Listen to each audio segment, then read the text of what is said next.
everyone, today I'm going to create some cards using the May 2022 SheetLoad of cards template from Call Me Crafty Al. This template has all the details about what you need on the front and then the cutting guide on the back. I will put a link below so that you can go and find out more information if you're interested. I'm going to use the Honeybee Stamps Bees Knees paper pad today, and I am going to use the entire paper pad. I'm going to go from top to bottom, use this template, and I'm going to create as many cards as I can. I'm going to do this in a little bit of a different way than I normally would. So piece A is 5.5 by 1 inches. And that means from one piece of 6 by 6, I'm going to get 6 pieces of pattern paper. The next piece is piece B. And for this, it's a 2 by 2 square. And from one sheet of pattern paper that's 6 by 6, for this I would get 9. For paper C, this is 3 by 2. And for this, from a piece of pattern paper, I'm going to get 6. I have 24 sheets of paper in my paper pad. And if I get 6, 9, and 6, that means that I need to use more sheets of the ones where I get 6 and less of the one in the middle, which is B. If I did all of them with 8, and I just did 8 of each of these, then I would end up with 48, 72, and 48. So too many 2 by 2 squares and not enough of the other sizes. What I'm going to do is I'm going to play it by ear, but I'm going to increase these two and then play around a little bit with B. So if 8 is the default, then what I'm going to do with these is I'm going to say, let's just do 9. Let's just be conservative and do one extra. So that's 54 cards and 54 cards. I need roughly the same of this one. Then I really only need 6 pieces of paper to get 54. And to do this, I've used, oh my gosh, seriously? Wait. I was not expecting that. I'm so sorry, but I'm a little bit flummoxed. 2 9s are 18 plus 6, 24. Okay, my goodness, this one was easy. I am going to try and figure out the patterns and the design, and I'm going to line up the number of sheets that I need for each of these. So it actually is 9, 6, 9. So let's take a look at this, and my thought here is it's really good to have a bold color down the left hand side because it just really balances the card out. If I put something like the black and white down the left and then a lot of bright colors down the middle, I don't think that's going to balance out quite as well. What that means then is, where do I put the black and white? Because for the black and white ones, if I put them down here, I'll probably have a black and white sentiment. I'm really not sure yet, but I tend to do black and white sentiments more frequently than others. And so if I put it as the 2 by 2, then that's going to balance things out really well.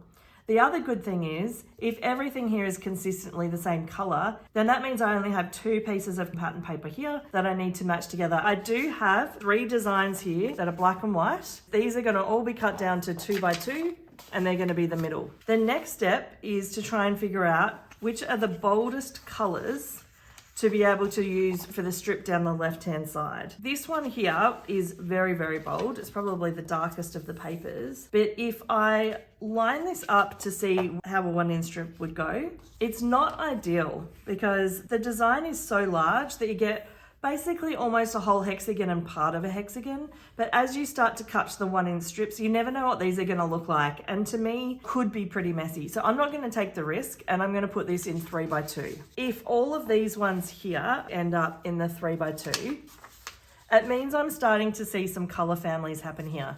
Most of the ones over here are really in sort of a neutral color. So if I take all of the bright blue and I put all of them over here, that then means that I've got blue with the black and then more of a neutral color. So that's already going to balance out on my card design. I think that this one with the really bright yellow is really fun and bold and would be great down the left. So I'm going to make a decision to put that there, which means one final choice, done. Now it's time to do some chopping. All right, so I've chopped everything up. I now have all of my 2 by 3s, my 2 by 2s, and my 5.5 by 1 inch strips. I'm now going to try and partner things up. If I lay out a few at a time, Now I'm gonna do that one last. For the rest of these, there's 12 of each design. So I might actually be able to lay everything out on my desk together. That would be kind of amazing. For the squares, my question is, are there any that compete or any that don't go particularly well together? I probably wouldn't deliberately put two geometric shapes. So these piles all have 12 in them, and each of these have 18. Take 6 off each. Okay, so maybe what I should be working out is there one of these papers that partners up with all 3 of these just fine? And I think what I might do is put it with the water paper because there's nothing to compete. And then I think this one here doesn't particularly look great with those. So I'm gonna go geometric up in that top corner. And then these ones, I don't think it matters too much. I think the circles are almost the same size as these hexagons. So I'm gonna move these over with the yellow. So I have 12, 12, and then for these ones, we have 6. I can't put the yellow here, that won't work. Or here really, because the 2 papers together look strange. So for me, I think that works best. Then I'm going to say, okay, with this yellow, I have a similar situation. If I put it with the other ones that are the same, actually, I think that looks really cool. I'm surprised. I'm gonna do that. I think that looks great. It's really more of a yellow based card, doesn't have any blue at all. And then similarly, I think that looks really great. And then if I have another pattern paper for the other 6, I'll have 2 that are similar. This one's an interesting one. Maybe I'll come back to it. With these little hexagons here, we could have the water, the dots, and the hexagons. The big question is, what do I do with these ones here? I think that looks really good. So I've got 2 different options for that one. And then I think that matches as well. Are we done? Okay, then the next question is, what color backing panel should we use? Now, I have dropped down gray and I have dropped down yellow because I was actually thinking that the yellow would be needed to pull the yellow out of some of these pattern papers. But now that I'm looking at this, I just think, if I line this up on the yellow, it just disappears. Like, that is not a good design. And then when I look at the blues over here, I don't want to put bright yellow with blue for no reason. I mean, if I did this card design, for this one, you can see we've got a bright color, got some of the navy, and we've got some of the black and white. So that actually looks okay. To be honest, I actually like how that neutralizes it. So I just chopped down a whole bunch of yellow cardstock and I have these amazing panels and I'm not going to use it.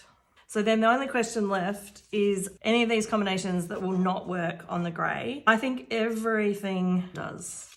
I'm now going to create the panels. I'm not going to show all of this in the video. I will skip ahead to save everybody some time. Then I'm going to figure out what am I going to do for my sentiment. So I'm adding the 1-inch strip down the left-hand side of the panel first. I leave about an 1/8 of an inch of a gap, and then I move on to do the 2 by 2 inch square. By lining them up this way, you can get a really even border around the edges of the pattern paper. The last component that I'm going to add is the 2 by 3 inch rectangle. Now you can see here I've actually chopped it in half. This is because it was supposed to be 3 3/8 and I decided to get more out of my pattern paper, so I will cover up that gap in the middle with my sentiment. Okay, I've completed most of the panels with grey, and then I did run out of grey because I had my yellow panels that I decided not to use. And then I thought maybe I would change it up a little bit, and so I created some black panels to use with the yellow and black pieces. So for these next 2 lots, I've got 6 over here and 12 over here. We are going to end up with a black backing panel. All right, I'm starting to work on the sentiments, and what I have done is I have put a whole series of different sentiments that I think might work for cards donated to a nursing home, so with a nice message written in it, might brighten somebody's day. I've deliberately picked sentiments that can be used for people who you've never met before, so when I donate cards or I have people write on them for donation, it's honestly for tasks like this that I really appreciate having a Misty tool that makes this so much easier. I'm now trying to work out which of the sentiments I'm going to add to which of the card designs. Now, obviously they're all exactly the same layout, but with this Hello Sunshine sentiment, which I really love, it's so cheerful, and I thought would be perfect on the yellow pattern paper.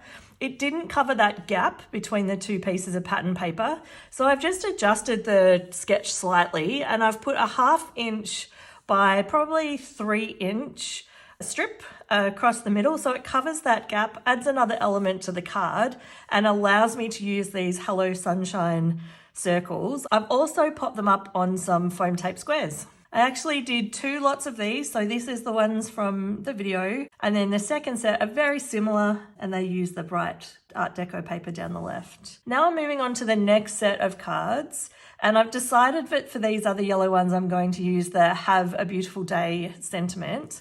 Because I didn't really count how many sentiments I was creating originally, I just stamped them. I ended up with 13. So 12 for that set right there. And then I do have a leftover that you can see sitting on my desk. For this next bundle, I'm trying to work out which of my sentiments is going to work for this card design. It turns out that a couple of the stamps that I decided on, even when they were matted in the black, they weren't really wide enough to look good on this card design. So I'm not going to use them all. This one here that says, a bit of kindness to brighten your day, is awesome. It is the perfect size, but also such a nice sentiment. I'm running through, I'm adding these all to the blue and grey. I believe that I end up with 12 of those completed. And then I do have similar cards beside with the navy hexagons, and I start to use up some of the other sentiments on my desk so that I can complete all of the designs. You'll see them here. So this first bundle has 6, and because I have 13 of each, there's 7, and then a few extras of the others. I also use the thinking of you, and then there's my 13th Hello Sunshine. This was an absolute blast using this paper pad. Here's all 56 cards. I did use a variety of sentiments, so it was fun digging through my stash and also thinking about sentiments that I could use for cards that were going to be given to a stranger. It was actually a little tricky as I was digging through what I had, but I think I managed to make it work. There's a couple of links here to a couple of videos that I think you might also enjoy, as well as a playlist. Have a great day.